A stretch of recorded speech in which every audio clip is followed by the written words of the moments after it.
Hello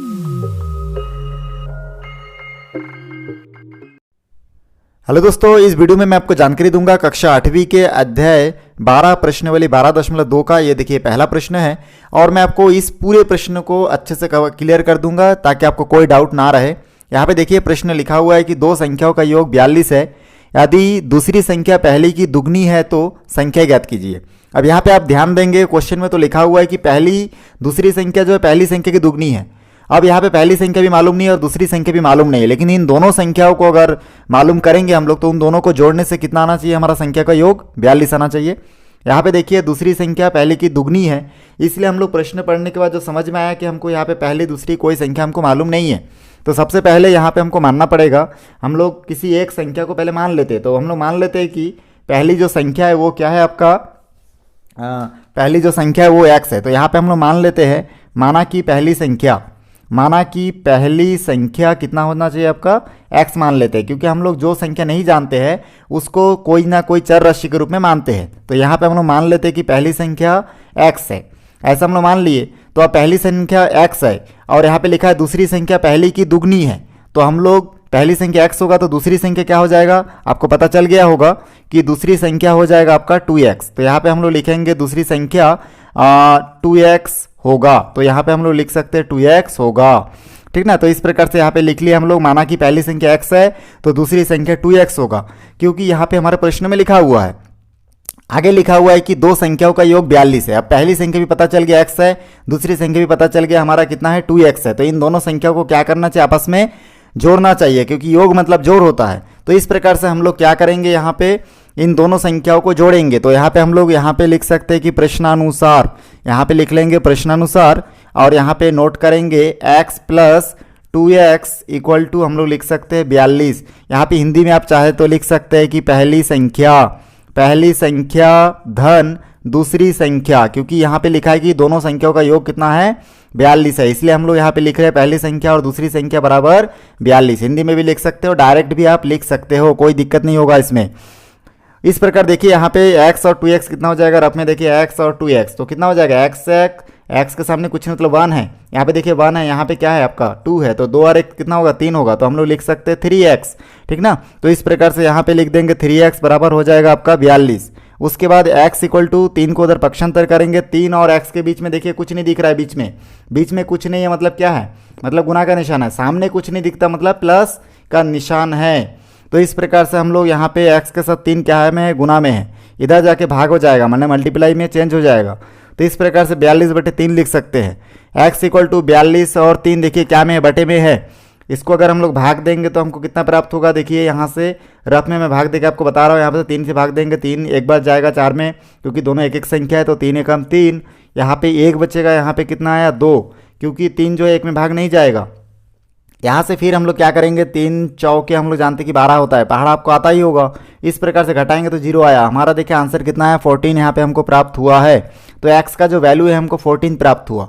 और इस x को हम लोग क्या माने थे, यहाँ पे देखिए पहली संख्या x माने थे हम लोग, तो माना कि पहली संख्या x है तो दूसरी संख्या 2x हुआ था, क्योंकि हमारे प्रश्न में लिखा हुआ था दूसरी संख्या पहली संख्या की दुगनी है, इसलिए हम लोग पहली संख्या को x माने थे और दूसरी संख्या को 2x माने थे दुगनी होने के कारण।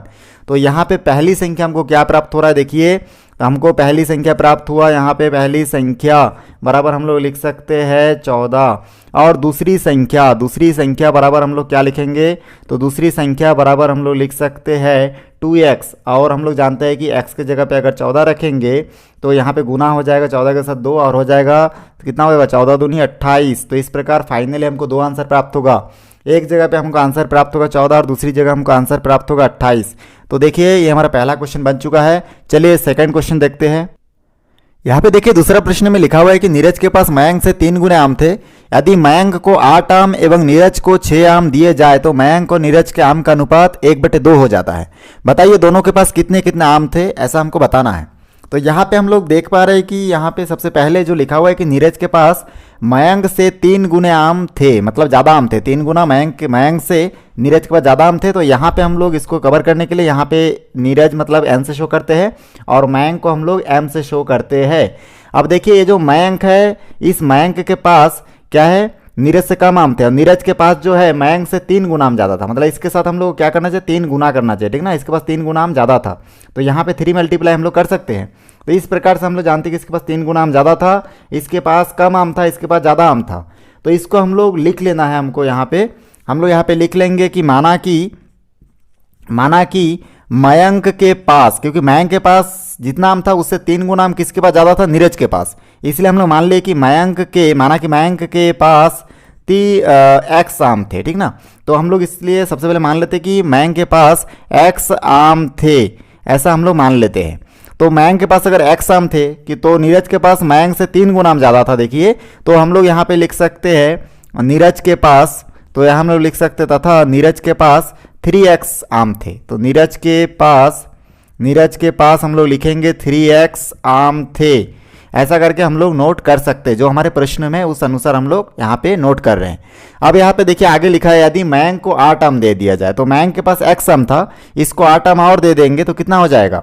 तो इसको हम लोग लिख सकते हैं मयंक को 8 आम देने पर, तो यहाँ पे नोट कर लेंगे मयंक को 8 आम देने पर।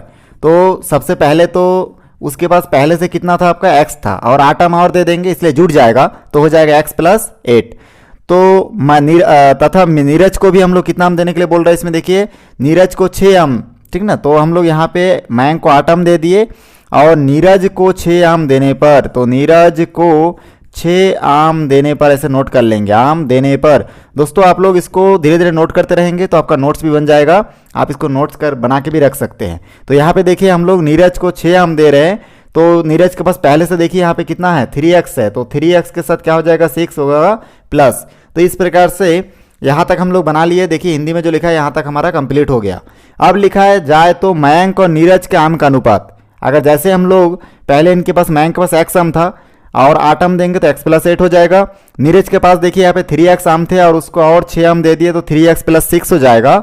और जैसे हम लोग ये आम दे देते हैं तो इन दोनों का अनुपात, मतलब ये अभी जो वर्तमान में है उसके पास, एक जन के पास मयंक के पास कितना है x + 8 आम है और नीरज के पास कितना आम है 3x + 6। तो इन दोनों आम का जो अनुपात है ये कितना हो जाता है 1/2 हो जाता है, ऐसा हमारे प्रश्न में बता रहे हैं हमको। तो इसलिए हम लोग यहाँ पे लिखेंगे प्रश्नानुसार, यहाँ पे हम लोग प्रश्नानुसार करके फिर आगे इसको सॉल्व करके देखेंगे कि क्या होगा। तो यहाँ पे हम लोग लिख सकते हैं प्रश्नानुसार लिखेंगे और यहाँ पे हम लोग उसके बाद इन दोनों का अनुपात में लिखेंगे। किसको किसको, यहाँ पे देखिए लिखा है बताइए दोनों के पास कितने कितने आम थे। मयंक और नीरज के आम का अनुपात 1/2 हो जाता है बोले हैं। तो हम लोग इसलिए मयंक को जो आम हमारा टोटल प्राप्त है, मयंक के पास कितना x + 8 है, इस x + 8 को हम लोग अनुपात में रखेंगे। किसके अनुपात में, नीरज के। तो नीरज के पास कितना आम है 3x + 6, इसलिए इन दोनों को हम लोग अनुपात में लिख सकते हैं। तो x + 8 और 3x + 6 और इन दोनों का अनुपात इतना कितना हो जाता है 1/2 हो जाता है, इसलिए इन दोनों का अनुपात में बिठाएंगे। और यहाँ पे लिखा है देखिए 6 आम और इस प्रकार, ठीक है ना। मयंक को 8 आम और नीरज को 6 आम दिए जाए तो मयंक और नीरज के आम का अनुपात 1/2 हो जाता है। तो इन दोनों का अनुपात तो हुआ ही हुआ और बाकी बराबर को उस तरफ हम लोग क्या लिखेंगे 1/2 लिखेंगे, क्योंकि अनुपात मतलब बटे के रूप में हम लोग लिख सकते हैं, इसलिए हम लोग यहाँ पे 1/2 को लिख दिए अनुपात के रूप में, ठीक ना। इसकी को अनुपात बोलते बटे को। तो यहाँ पे हिंदी में आप लिख सकते थे मयंक के पास कुल आम, तो मयंक के पास कितना आम हो गया, पहले से x था और 8 दे दिए तो x + 8 हुआ। नीरज के पास पहले से 3x था और इसको 6 आम दे दिए तो 3x + 6 हो गया। तो टोटल जो आम है हमको यहाँ पे दिख रहा है दोनों का। अब इन दोनों को हम लोग अनुपात में बिठाएंगे तो इसका अनुपात पहले से बुक में दिया है कि इन दोनों का अनुपात कितना हो जाता है 1/2 हो जाता है, इसलिए हम लोग 1/2 के रूप में इसको बिठाए हैं। अब देखिए आगे क्या होगा। अब जैसे हम लोग जानते हैं कि अनुपात में दिखता है तो हमको सबसे पहले क्या करना चाहिए, इसमें तिर्यक गुना करना चाहिए। तो हम लोग तिर्यक गुना करेंगे। तो तिर्यक गुना का सिंबल आप सभी को याद होगा कि हम लोग इस प्रकार इस निशान का उपयोग करते हैं, लेकिन यहाँ पे बीच में बराबर है तो खाली हमको ये इस प्रकार से क्रॉस निशान का उपयोग करना है। इसका मतलब है कि यहाँ पे x + 8 के साथ 2 का गुना करना है। तो हम लोग गुना बाद में करेंगे, पहले इसको ब्रैकेट के रूप में अर्थात कोष्टक के रूप में बिठा लेते हैं। और यहाँ पे देखिए 3x + 6 के साथ 1 का गुना करना है, तो हम लोग 1 और 3x + 6 भी लिख सकते हैं। उसके बाद आगे क्या करेंगे, अब इसको गुना करके देखेंगे। उसके लिए यहाँ पे देखिए मैं जो साइड में रफ कार्य लिखा था यहाँ पे मैं इसको मिटा देता हूँ और आगे हल करके बताऊँगा क्या कि कैसे हम लोग इसको हल कर सकते हैं। तो यहाँ पे देखिए 2 और x का गुना हो जाएगा तो कितना हो जाएगा यहाँ पे, तो यहाँ पे हो जाएगा 2x और 2 और 8 का गुना हो जाएगा तो 2 × 8 = 16। बराबर का बराबर 1 और 3x का गुना होगा तो 3x ही होगा, क्योंकि 1 ऐसी संख्या है जिसके साथ कोई भी संख्या का गुना करो आपको रिटर्न में वही संख्या पुनः प्राप्त होने वाला है। तो इस प्रकार से 3x होगा, यहाँ पे 1 और 6 का मल्टीप्लाई करेंगे तो 6 होगा। अब देखेंगे कि इसमें देखिए लेफ्ट हैंड साइड और राइट हैंड साइड में यहाँ पे 2x है और यहाँ पे भी 3x है। तो ये दोनों ऐसी संख्या है जिसमें चर राशि इसके साथ गुणा के रूप में है, माने इसके साथ जुड़ा हुआ है। तो हम लोग इन दोनों को एक तरफ करेंगे और खाली संख्या को एक तरफ। तो यहाँ पे देखिए 2x है, तो यहाँ पे 2x है, इस 3x को इधर से इधर पकड़ के ले आएंगे, मतलब पक्षांतर करेंगे तो ये 3x के सामने देखिए कुछ नहीं दिख रहा है, यहाँ पे निशान में प्लस माइनस कुछ दिख रहा है क्या, नहीं दिख रहा है। तो इसलिए ये इधर आके क्या हो जाएगा, इसके सामने कुछ नहीं, उधर प्लस है, इधर आके -3x हो जाएगा। और बराबर की इस तरफ पहले से देखिए क्या था, अभी 6 था, ठीक ना, वो ऐसे ही रहेगा। और इसके सामने जो प्लस है उसको लगाने की आवश्यकता नहीं है। बराबर के बाद अगर कोई संख्या के सामने प्लस है तो उसको लगाने की आवश्यकता नहीं है, आप लोग इसको याद रखिएगा। अब यहाँ पे देखिए 16 के सामने यहाँ पे प्लस है, इधर से इसको इधर पक्षांतर करेंगे तो इधर जाके क्या हो जाएगा, -16। पक्षांतर के नियम का एक वीडियो मेरे इस चैनल पे बना हुआ है, अपलोड किया हुआ है, उसको आप लोग देख लीजिएगा। प्लस का माइनस होता है, गुना का भाग होता है, जोड़ का घटाना होता है, ठीक ना। इस प्रकार से सब विपरीत हो जाता है, बदल जाता है इसका सामने का निशान। तो यहाँ पे देख रहे हैं कि 3 में से 2 घटाएंगे तो कितना बचेगा, x बचेगा, खाली 1x बचेगा। तो हम लोग खाली x लिखेंगे तो भी चल जाएगा। अब देखिए इन दोनों में से बड़ी संख्या 3 है और इसके सामने माइनस है, तो यहाँ पे माइनस का निशान भी लगा दीजिए। उसी प्रकार से 16 और 6 देखिए, इसके सामने प्लस है, इसके सामने माइनस है, या फिर डायरेक्ट अब घटा दीजिए तो 16 में 6 घटेगा तो कितना बचेगा, 10। लेकिन इन दोनों में से बड़ी संख्या 16 है और बड़ी संख्या के सामने जो निशान है उसको हमको बिठाना पड़ता है। जोड़ने घटाने के बाद बड़ी संख्या के सामने जो निशान होगा वही निशान हम लोग बिठाते हैं हमेशा, इसको हमेशा आप लोग याद रखिएगा। अब देखिए यहाँ पे जो माइनस है, ये माइनस और ये बराबर किस तरफ भी माइनस है, तो ये दोनों आपस में कट जाएगा। लेकिन अगर मान के चले 10 के साइड में x भी रहता है ऐसे प्लस में, तो ये माइनस नहीं कटता। ये इसलिए कटा क्योंकि दोनों आसपास क्या है, सिंगल है, सिंगल अक्षर है और सिंगल संख्या है, इसलिए आपस में कटा है। तो यहाँ पे x इक्वल टू हो जाएगा आपका 10। अब x इक्वल टू 10 हो गया तो देखिए ये हमारा एक मान हो गया। तो हम लोग को पता चल गया कि मयंक के पास, ठीक ना, क्योंकि हम लोग x मतलब क्या माने थे, मयंक के पास आम की संख्या माने थे, तो हम लोग मान लेंगे मयंक के पास कुल आम, ठीक ना। तो मयंक के पास कुल आम क्या मानेंगे, मयंक के पास कुल आम कितना था आपका, तो x माने थे, तो x का मान 10 आया तो 10 होगा। उसी प्रकार नीरज के पास कुल आम, तो यहाँ पे लिखेंगे नीरज के पास कुल आम, ठीक है, ऐसा करके हम लोग लिख सकते हैं। तो नीरज के आम को हम लोग कितना माने थे, देखिए नीरज के पास कुल आम की संख्या कितना माने थे पहले, 3x। तो यहाँ से हो जाएगा 3x बराबर 3 इंटू x का मान देखिए यहाँ पे 10 है, तो यहाँ पे 10 रखिए, हो जाएगा 30। तो इस प्रकार हमको पता चल गया है कि मयंक के पास कुल आम 10 है और नीरज के पास कुल आम कितना है आपका, 30 है। तो इस प्रकार से बहुत आसानी से हमारा देखिए ये दूसरा प्रश्न भी सॉल्व हो चुका है। चलिए तीसरा प्रश्न देखते हैं। अब देखिए जो तीसरा प्रश्न दिया है इसमें लिखा है कि दो समबाहु त्रिभुज में से पहले त्रिभुज की भुजा दूसरे त्रिभुज की भुजा से 3 सेंटीमीटर अधिक है, ठीक ना। 2 त्रिभुज लिया गया इसमें और दोनों त्रिभुज की परिमाप का अनुपात जो है 5:2 है। तो त्रिभुज की भुजाएं ज्ञात कीजिए। बहुत ही आसान है दोस्तों, आप लोग देखते रहिए, मैं आपको पूरा एकदम सिंपल तरीके से बताऊंगा कि कैसे आप इस क्वेश्चन को हल कर सकते हैं। तो यहाँ पे देखिए लिखा है दो समबाहु त्रिभुज। अब सबसे पहले आपको ये जानकारी होना है कि समबाहु त्रिभुज क्या होता है। तो समबाहु त्रिभुज जिसकी सभी भुजा क्या होता है, समान। देखिए समबाहु, बाहु को भुजा को ही बोलते हैं, ठीक है ना। समबाहु, समबाहु मतलब समान भुजा। तो जिसकी सभी भुजा, ये सभी भुजा क्या होता है, एक ही नाप का होता है, उसको क्या बोलते हैं, समबाहु त्रिभुज। आप लोग कभी इस प्रकार देखे होंगे, कट का निशान भी लगा रहता है। तो इस प्रकार से 2 समबाहु त्रिभुज है, ठीक ना। कितना समबाहु त्रिभुज है, 2 समबाहु त्रिभुज है और इन दोनों समबाहु त्रिभुज में सभी भुजा तो समान ही होगा। अब दोनों में से बोल रहे हैं कि ये हमारा मान के चले पहला नंबर का समबाहु त्रिभुज है, दूसरे नंबर का समबाहु त्रिभुज। तो 2 समबाहु त्रिभुजों में से पहले त्रिभुज की भुजा, ये जो पहला त्रिभुज है इसकी भुजा जो है दूसरे त्रिभुज की भुजा से 3 सेंटीमीटर ज़्यादा है। तो ये जो पहला है ना, इसका जो सभी भुजा है ये 3 सेंटीमीटर ज़्यादा है सभी जगह। ये सभी जगह क्या है, 3-3 सेंटीमीटर ज़्यादा है। किससे, ये 3-3 सेंटीमीटर करके ज़्यादा है दूसरे त्रिभुज से। दूसरा जो त्रिभुज है ना समबाहु त्रिभुज, इस दूसरे समबाहु त्रिभुज से ये 3-3 सेंटीमीटर करके ज़्यादा है सभी भुजा। तो दोनों त्रिभुजों के परिमाप का अनुपात 5 और 2 है। और इसका परिमाप का अनुपात कितना है, 5:2 है तो त्रिभुज की भुजा हमको ज्ञात करना है। तो देखिए सबसे पहले हम लोग मान लेते हैं कि इसकी भुजा का नाप वगैरह हमको तो मालूम नहीं है, खाली इतना बताया गया है कि पहले त्रिभुज की भुजा दूसरे त्रिभुज की भुजा से 3 सेंटीमीटर अधिक है। तो सबसे पहले हम लोग पहले त्रिभुज की भुजा कितना है उसको मानने से पहले हम लोग लिख लेते हैं दूसरे त्रिभुज की भुजा कितना है। तो यहाँ पे हम लोग लिख लेंगे, माना कि दूसरे त्रिभुज की भुजा, ठीक ना, जो हमको मालूम नहीं, सबसे पहले जो कम है सबसे छोटा है उसको पहले मानते हैं। तो यहाँ पे क्योंकि पहला वाला दूसरे वाले से 3 ज़्यादा है इसलिए हम लोग दूसरे को पहले मान लेते हैं। तो यहाँ पे हम लोग मान लेंगे, यहाँ पे हम लोग नोट कर सकते हैं कि माना कि यहाँ पे चलिए इसको लिखते हैं। तो यहाँ पे मान लिए कि माना कि पहले ही समबाहु त्रिभुज की भुजा x है। अब क्योंकि पहले से दूसरा त्रिभुज की भुजा जो है 3 सेंटीमीटर अधिक है, ठीक ना, क्योंकि दूसरे त्रिभुज से पहली त्रिभुज जो है समबाहु त्रिभुज जो है वो 3 सेंटीमीटर अधिक है।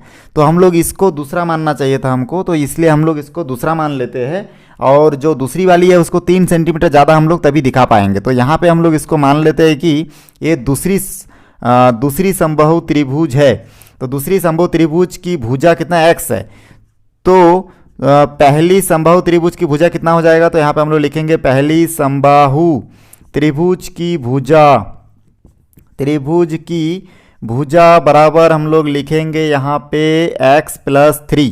तो ये देखिए मैं दोनों लिख चुका हूँ क्योंकि यहाँ पे प्रश्न में लिखा हुआ है कि दो समबाहु त्रिभुज में से पहले त्रिभुज की भुजा दूसरे त्रिभुज की भुजा से 3 सेंटीमीटर अधिक है, इसलिए हम लोग दूसरी जो त्रिभुज है उसको x माने हैं और पहली को दूसरी से 3 सेंटीमीटर ज़्यादा कर दिए, मतलब जोड़ दिए हैं। यहाँ तक आपको समझ में आ गया होगा। और दोनों त्रिभुजों के परिमाप का अनुपात, अब यहाँ पे परिमाप आपको समझना है तभी आप इस क्वेश्चन को आगे बना सकते हैं।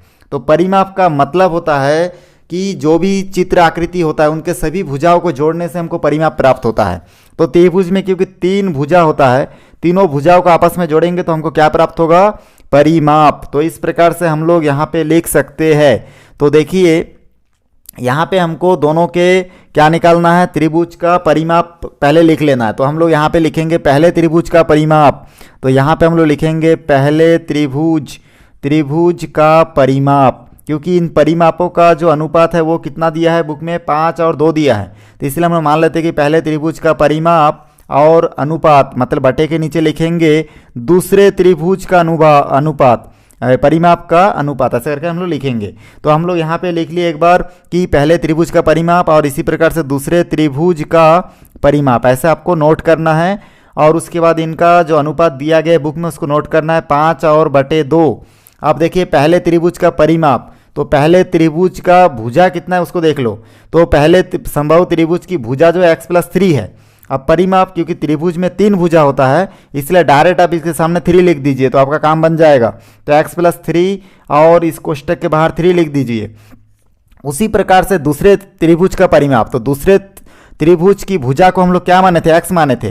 तो अगर मान के चले इसमें 3 जगह पे x है, इस प्रकार से समबाहु त्रिभुज में x है, तो तीनों x को जोड़ देंगे तो कितना प्राप्त होगा, 3x। तो इसलिए हम लोग खाली इस x के सामने क्या लिख सकते हैं, 3x लिख सकते हैं। तो यहाँ पे हो जाएगा 3x। उसी प्रकार जो दूसरा था x+3 वाला था, उसमें हम लोग जानते हैं कि तीनों जो साइड में अगर x+3 होगा तो हम लोग एक साथ लिख सकते हैं, क्या लिख सकते हैं, x+3 के बाहर घात में 3। तो इस प्रकार से हम लोग यहाँ पे पहली और दूसरी दोनों को लिख चुके हैं और इसका अनुपात 5:2 होगा, तो हम लोग इसको नोट कर लिए। अब देखिए क्या करना है, इसको हम लोग जानते हैं कि ये जो 3 है ये भी इसके साथ गुना में है और ये जो 3 ये भी गुना में है, तो ये दोनों आपस में कट जाएगा। तो खाली बचेगा x+3 और बटे के नीचे x = 5:2। अब जब भी अनुपात में आपको दिख जाएगा कोई प्रश्न तो उसको आपको सबसे पहले क्या करना है, उसको गुना करना है आपस में, ठीक ना, तिर्यक गुना। तो यहाँ पे हम लोग तिर्यक गुना कर लेते हैं, उसके बाद देखते हैं कि इसका आंसर कितना होगा। तो यहाँ पे हम लोग तिर्यक गुना करेंगे। तो यहाँ पे देखिए, यहाँ पे हम लोग नोट कर सकते हैं x+3 और 2, तो इन दोनों को गुना करेंगे तो हो जाएगा 2 और x+3, ठीक ना, तिर्यक गुना हो रहा है, मतलब इस निशान का हमको फॉलो करना है, इस निशान को। उसी प्रकार बराबर का बराबर और 5 के साथ x का गुना हो जाएगा तो हो जाएगा 5x। इसको गुना करेंगे तो हो जाएगा 2x का 2x, 2 और 3 हम लोग जानते हैं कि 2 3 जा कितना हो जाएगा, 6 हो जाएगा, = 5x।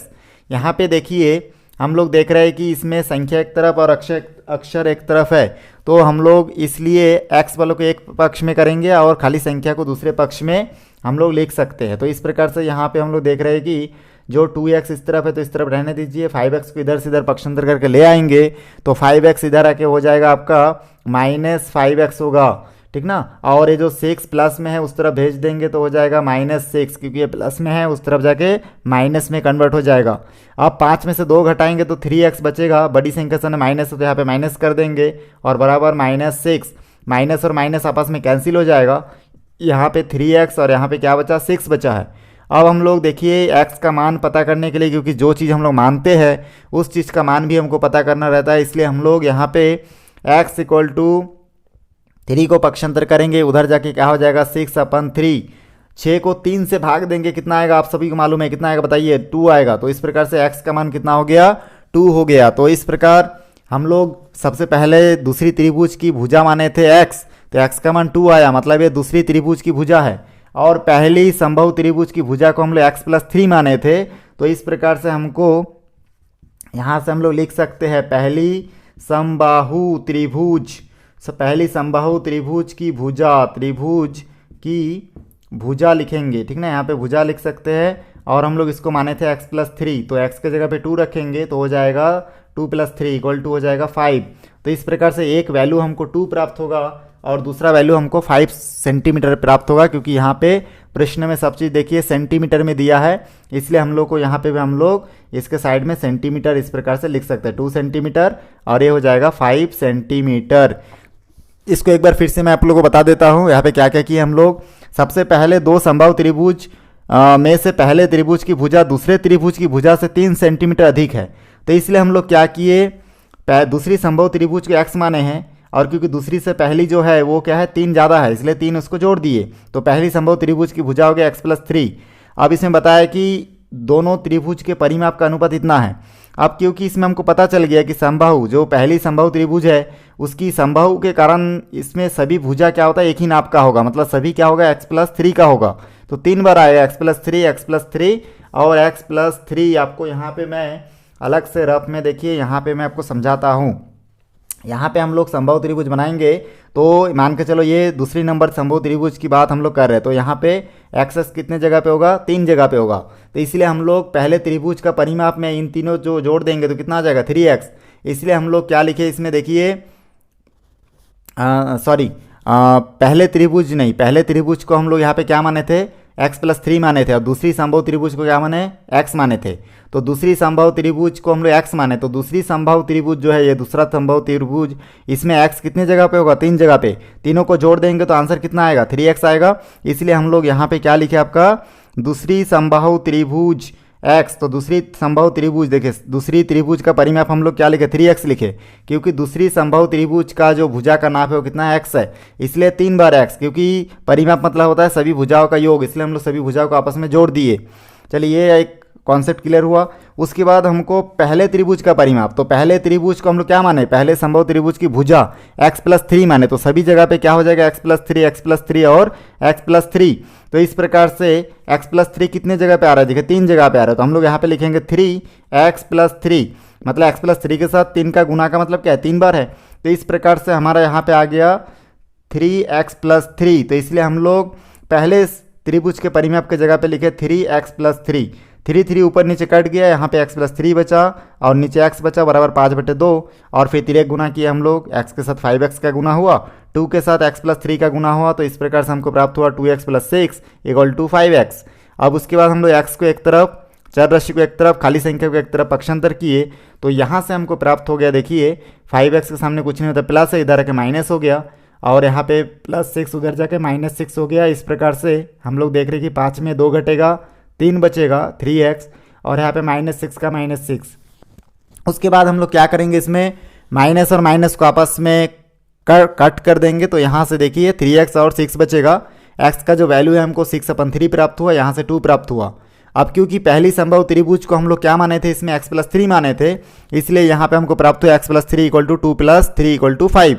और दूसरी को हम लोग क्या माने थे, x माने थे, तो x का मान 2 आया, मतलब दूसरी का मान है। तो इस प्रकार बहुत आसानी से देखिए हमारा प्रश्न सॉल्व हुआ। चलिए इसके बाद हम लोग चौथा प्रश्न देखते हैं इसके नेक्स्ट वीडियो में। इस वीडियो को शुरू से आखिरी तक देखने के लिए धन्यवाद। दोस्तों वीडियो अच्छा लगे तो लाइक करें, शेयर करें, सब्सक्राइब करें और बेल आइकन को भी प्रेस करें ताकि जब भी मैं कोई नया वीडियो बनाऊँ तो उसका नया अपडेट सबसे पहले आप तक पहुँचे। धन्यवाद।